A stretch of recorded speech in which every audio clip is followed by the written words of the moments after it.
Our guest today is a UX trailblazer. With her years of shaping world-class experiences for major companies, she's an undisputed leader in human-centered design.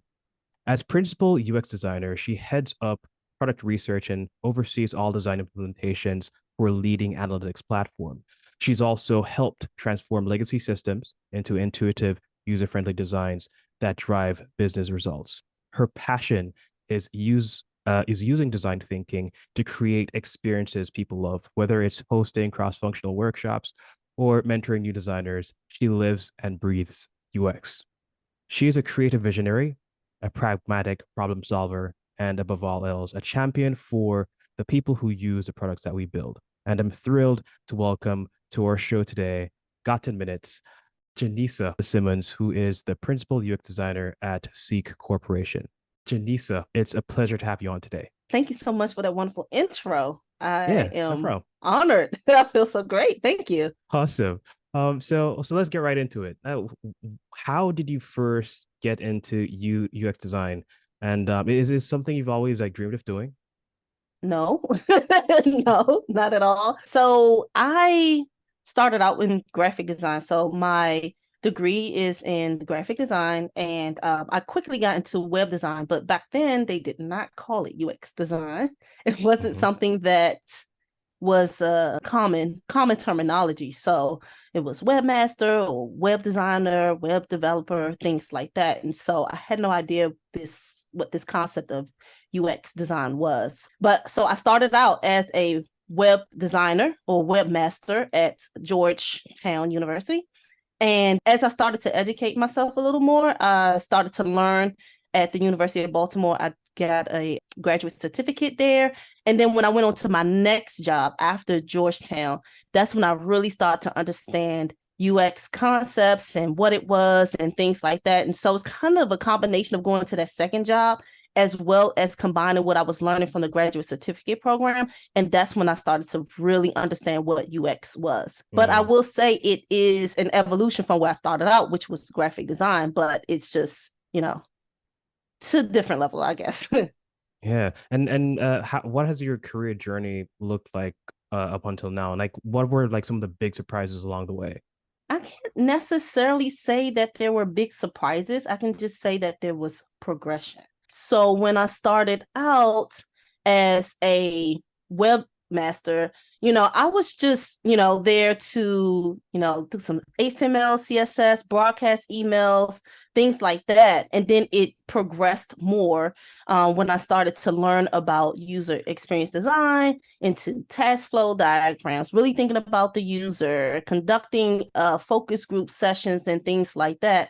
And then it progressed even more to those deeper interaction designs when I moved on to the next position and really thinking about not just the happy path, but what if the person clicks on this instead of that? And, that thing, thinking about all of the different possibilities and, making sure that I account for that.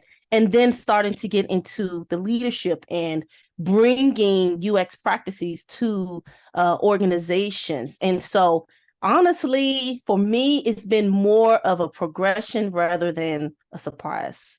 I love that. And what do you enjoy most about your work at Seek? I have the best job. I strongly believe I have the best job. But what I enjoy the most is being able to talk to people, to understand our users and what their pain points are. Mm, I enjoy the sessions that I have that I'm able to host or be a part of because they're fun. They're fun, even though it's challenging because you're trying to understand what people's pain points are and things like that. You're trying to learn.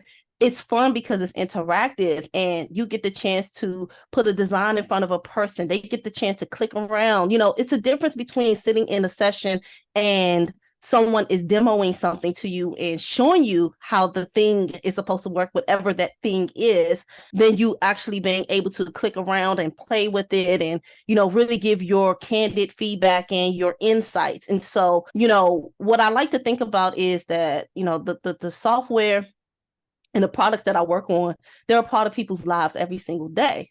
and it helps them to do their job, to do their work, to be the awesome professionals that they are. And so when they get the chance to really sit down and say, hey, I like the software, but this can be improved, or that's a cool new feature that we've been thinking about. I would love to be the first one to test it out. Those things matter to our users because now they're becoming a part of the process. So my sessions are fun and I enjoy them. And I enjoy the fascinating things that I learned from our users and, being able to follow up and being able to talk to them. And I also enjoy the sessions that I get to lead across my organization as well. So that's the best part, the Oh best man, job.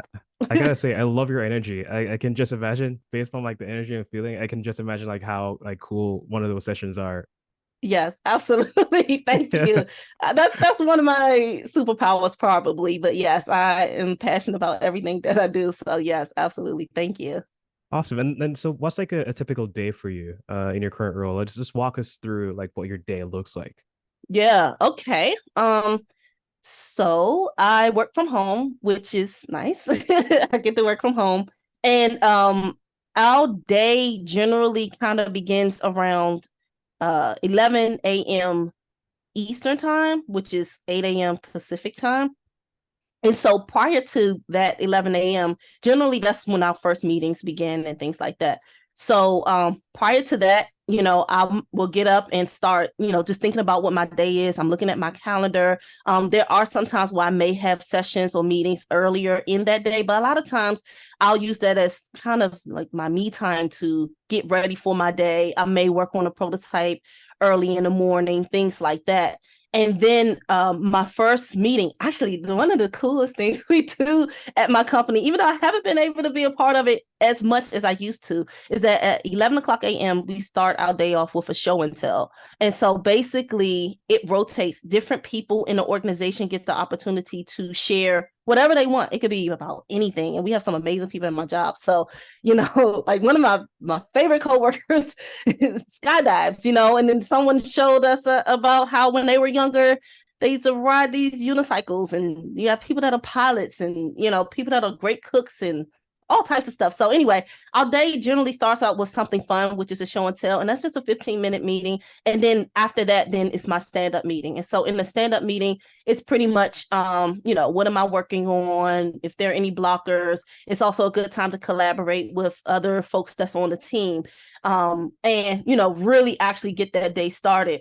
And then from there, it could be various things that will happen in my day. So I may have usability sessions that are set up throughout the day. I may have a block of time where I'm just working on a design, or I may have some collaboration meeting with either the product managers or our head of product, things like that. So it varies, but that's generally kind of how my day starts. And then planning out, I guess, activities for the rest of the day. And what has been your proudest accomplishment so far, or your most rewarding project or thing that you've worked on so far? Okay. So recently we worked on this project which we call notifications. And so notifications, it sounds really simple, right? We get notifications on our phone about, somebody tagged us on Facebook, whatever, right? Well, in our application provides advanced analytics for process manufacturing data. And so just as complicated as it may sound, it's as complicated as it is. And so if you think about it, what's happening in our application is that we have our primary user are process engineers, and they're monitoring equipment, and they want to make sure that they want to monitor the health of the equipment. They want to be alerted when something is not, going well. And so just for lack of a complex scenario, my favorite scenario is I'm monitoring this piece of equipment and I want to know when the temperature is above 90, because once the temperature is above 90, that's a problem. It's something catastrophic can possibly happen, right? And so what was happening in our system at the time was that we had the ability for them to come in and view the visualizations that let them know that, Yesterday it was above 90, the day before, whatever, those what we call capsules, those particular period of times in which that condition is met. However, we didn't have a way to send out that notification to the individuals or whoever the interested parties, the process engineers, or maybe their managers, or maybe some other interested parties. So those notifications itself sounds like a simple, thing. I had to figure out ways in which it would be intuitive for people to set up the notifications. What method was the best method for them to receive the notifications? What are they expecting? What type of things do they want to receive notifications on? The frequency of the notification. And also think about the different users involved. So we thought about the person setting up the notification, any person who has access to the system. What does it look like for the admin, who has powers to see what everybody else is doing inside of the system, as well as someone like you. I could tag you on a notification and you'll receive the notification, but you don't have access to the system. So what does that look like for you? And so it's a simple concept, but you really have to think about all of the touch points in the system. And that was, a lot of fun being able to think about that, because I was able to take an entire end-to-end approach. Was starting out with just talking to people about what it is that they are expecting, doing surveys, having those interviews, and then moving into where I was presenting lower fidelity mock-ups, lower fidelity prototypes, and getting feedback on that, and then handing that over to developers and still getting more feedback once it was developed. So it was really an end-to-end process that I worked very closely with the product manager on. And on top of that, I was able to have a lot of touch points in between with developers, with other interested parties in the organizations, of course, with users. So honestly, if you were interested in it, there was a place for you. I had to kind of orchestrate all of that. But, I definitely am excited about that project. It was at the time, it was one of the most requested features that we had. And so to be able to really work at that, see it, come in to being, and also to continue to iterate and work on it after the fact, because to me, most projects are never really in. They just evolve over time. They get better and better and better, and people use it in different ways, and then they have more features that they're asking for. So that is probably my pride and joy. So what are some of the tools that you could not live without as a UX for UX design work? Okay, this is a good question. Because the number one tool right now is Figma, right? But I actually don't use Figma that much. I use a tool that's called Justinmind, JUSTINMIND. And it's so sad that most people don't know about it, but I use that tool because, first of all, I was using it before Figma came around, but Justinmind allows for very robust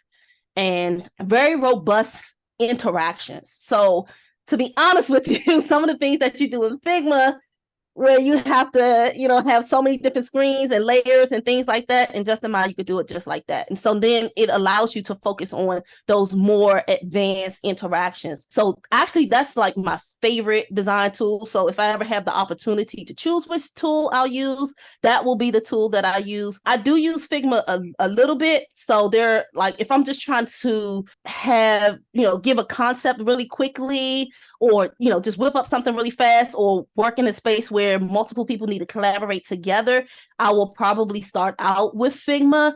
But I generally will end up bringing it, if it becomes a more robust project, I would generally bring it into Justinmind, because it allows for those advanced interactions. So that's my main tool that I like to use for designing. Of course, for collaboration, honestly, I could use Mural or Miro. Either one is fine for me. And then we have, other tools such as Slack for communications, and Confluence and things like that. Those are pretty much the standard tools. But yeah, I think that's what I would say. Oh, nice. Since we're talking about like products as well, I'm kind of interested to see what your thoughts are on like the trends currently in the UX industry. And what trends are you most excited about, and what things do you look forward to seeing happening in the industry itself? So the biggest thing that's trending right now is AI, right? Chat GPT. We're actually working on something right now that incorporates that. I'm not going to say too much about that. So that is something that is really trending right now. The GPT, AI assistants and things like that. So I think it's exciting. I think it's really, really exciting. I think that there are a lot of possibilities with it.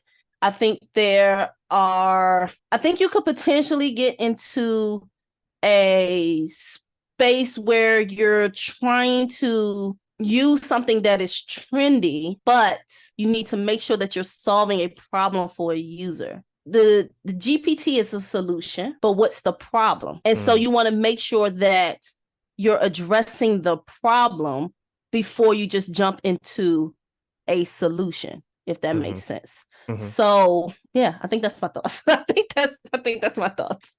I completely agree. A lot of times like people follow trends, and they don't really know why they're following the trends, but you need to have a clear like why, So I really Yeah, like that. yeah. What are some of the things that you do to stay inspired? Like you're a very high energy person. I can feel the energy through the screen. What do you do to keep inspired? And like if you do ever feel burnt out, like what are the things you do to recharge? So to stay inspired, one of the biggest things I do is listen to people who are inspiring. So one Mm-hmm. of the main persons that I'm listening to right now is Jared Spool. He Mm-hmm. does he has this whole group of called Leaders of Awesomeness, and every Monday he has UX sessions and it's various topics, and then every so often he does intensives. So he has another intensive that's coming up in October. That guy is so inspiring. So there's times where I'm like, I'm going to listen to Jerry Swoop today, and he's just very, very inspiring. So I definitely enjoy listening to his conversations and the things that he's talking about. He's taking UX leadership to a whole different level, and it's interesting to me because he's so radical, and I just really enjoy I enjoy that those conversations that I'm a part of when I join his weekly sessions. So that's probably the number one thing that I do to stay inspired. Also, I used to listen to Michael Locke a lot. I think his last name is spelled Locke. But he was doing YouTube videos a long time ago. So he was kind of like my first inspiration. I will watch him all the time on YouTube. So he's really great. But I also think outside of just work and outside of specifically thinking about UX inspiration, I also think that it's important that you have, in my opinion, I think it's important to have some type of creative outlet. And so I Mm. am a very creative person just in general. I do all types of stuff. So sometimes it changes, but I play clarinet, so sometimes I just pick up my instrument and play. Sometimes I decide to paint a picture. Also, getting involved in your community, that is very inspiring as well. So I definitely agree with volunteering. So I do a lot of volunteering at my church. So dancing, theater, I could do all of those things. I can't do them all at one time, but I do a lot. So I think having some type of creative outlet is extremely important, and volunteering and giving back, and then also looking to the folks who are inspiring to you. I love that. What's some advice you have for anyone who is looking to get into this field? Anyone like transitioning from college or from a different role, fresh into UX design? What would be your advice to them? Number one, I would say practice. I think practice is extremely important. If there's something that you want to learn how to do, figure out how to do it. So I would say practice. Practice is extremely important. If it's something that you want to learn how to do, figure out how to do it. I remember my earlier years when I was learning graphic design, I would see a poster and I'll say, oh, I wonder how to do that. I'm gonna go home and try to figure it out. So practice, practice, practice, practice, practice. I would say also study. So maybe find a class to become a part of, listen to the feedback that you get, Don't take the feedback personally. I think that's a really big one. And that's hard when you start designing or doing anything creative because it's your baby and Mm-hmm, you mm-hmm, feel you love it and you spent 10 hours last night working on it. mm-hmm. And, it still has to solve a problem. And so definitely pay attention to the feedback, listen to the feedback that you get, and then just continue to iterate and improve. The best part about UX is that you don't have to be perfect, and you need to understand that you don't have to be perfect. But what's really important is that you take in feedback, you iterate, and you make it better, and you make it better, Mm. and you make it better. I love that. What are some tips that you would give when you're conducting user research that provides like really, really insightful, genuinely valuable insights? First, you need to separate yourself from the product. Separate your input, like whatever role you are, whether you're the product manager, whether you're the designer, the developer, whatever your role is, you need to separate yourself and really take the time to put yourself in the mind of the users. So your goal in a usability research session is not to sell them on whatever that product is or whatever that design is. Your goal is really to learn from them. And so you want to separate yourself from that. So it's challenging to get to that point where you can do that, but you want to separate yourself from it. And so as you're conducting your sessions, you want to make people feel comfortable. You want to make them feel open and able Mm, to give honest feedback. And so sometimes I say things like, oh, you're perfect today. Don't worry. You're not going to hurt my feelings. I always say that to people because it lets them know that it's not really about me. It's really about them. It's really about them. So that's really important is that you make people feel, you separate yourself from the product and you make your users feel comfortable. You give them a space in which they can be free and be open to give candid feedback. If something goes wrong, either in your design or your prototype or whatever it is, maybe you come across a bug, you don't want to get so caught up in, oh, wait, that doesn't work, or, oh, go click here, or go do that. You don't want to like get into that mode. What you want to do is say, what did you expect to happen? How do you expect that to work? Because what happens is once you start trying to defend your design and defend your prototype, what'll happen is you're kind of starting to make it about you and the work rather than about the person and what their expectations are. You still can get so much out of it. And so you don't want to be so nervous about it that you miss those opportunities for learning from them. If I had to say three things, I think those would be the three things. like hit the nail on the head. Like it's perfect. Like when it comes on to just really not trying to defend your Yeah. designs that much, just really trying to make it about learning, you know. And I think that's one thing that's like missing from the industry as well. People can just like want to get to the results very quickly and Yeah. not like learn as much as possible. So like that's perfect. And yeah, pretty much I ask everyone who comes on the show this one question. And the question is, what's one weakness that you've turned into your strength?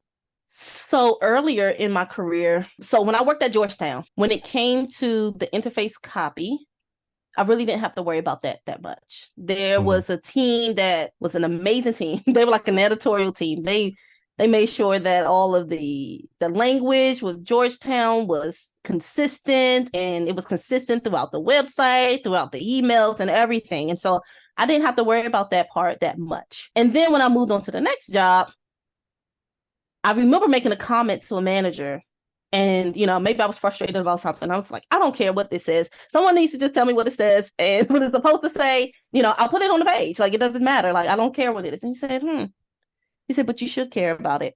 You really should care about what the interface copy is.